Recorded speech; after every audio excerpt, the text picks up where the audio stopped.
The nation's top defense officials say it is time to end the don't ask, don't tell policy and allow gays to serve openly in the military. Joint Chiefs Chairman Admiral Mike Lyons and Defense Secretary Robert Gates told the Senate Armed Services Committee they are looking at ways to end the 17-year-old policy. However, an all-out repeal of the ban will require a law passed by Congress. So what would the end of don't ask, don't tell mean for the military now and in the future? To help us with that question, we're joined by CBS News Military Analyst Major Mike Lyons. Major, thank you for joining us tonight. Good morning. Good to be with you. Thank you very much. So Defense Secretary Gates and Admiral Mullen both say that they are behind ending the policies. Does that mean that Congress is likely to pass it? Well, it helps, but I mean, first there's going to be an investigation, or there's going to be a year-long to possibly 18-month study to see what the impact would be in the change of the current policy. But I think the two individuals, Secretary Gates and Admiral Mullen, coming out right now in support of it, I think gets it off to a good start. The president clearly wants it, but it's got many more hurdles to go before it becomes a law. Let's talk about some of those hurdles. I just saw a poll result that says that approximately 20 to 30% of the enlisted military would perhaps not stay if this policy is changed. Yeah, no question, this kind of policy would have unintended consequences that we just don't know what will happen until it finally happens. I mean, and I think, to try to compare it to other nations, to try to say, the Israelis serve openly and the Dutch and all these other countries, just isn't the same. This is the American Army, this is the culture we have here. The military reflects civilian society, so whatever's going on in civilian society will be reflected in the military.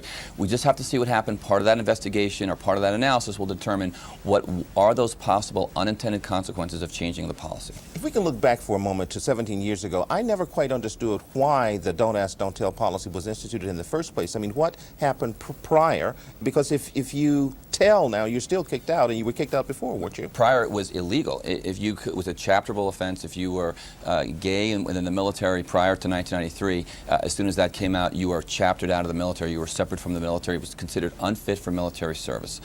With don't ask, don't tell, as long as it doesn't come out, as long as it is not knowledgeable. As long as you don't tell. That's correct. The military does not understand that you are gay, that you can serve. And again, if you're serving regardless, I mean, there's gays serving in the military today. If you're serving your country and doing a great job, your commander wants you to do that kind of job, no one's going to be looking for you to try to get you out of the military.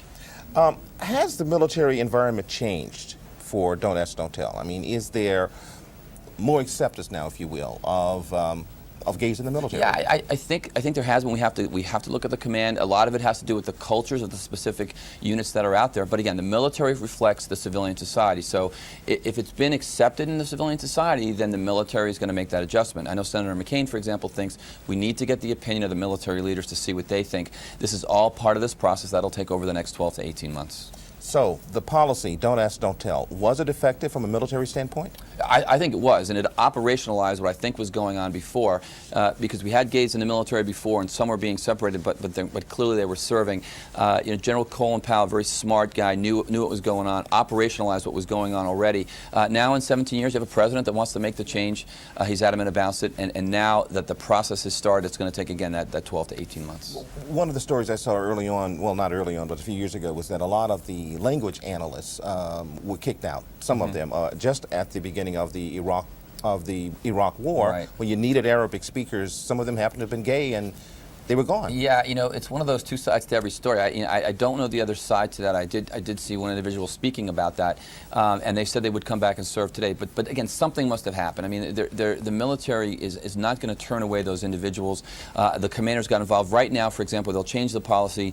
They won't let a third party out a gay person, for example, or the decision now will get made by a flag officer, a general officer, or an admiral. So they're going to keep that decision at the very highest level of the military and not power it down to maybe to troop commanders, which made that decision in the past. Thank you very much, Major Lyons. We'll be watching this policy as it proceeds forward in the system and see where it all ends up. Great. Thanks for having me. Thank you. Major Mike Lyons.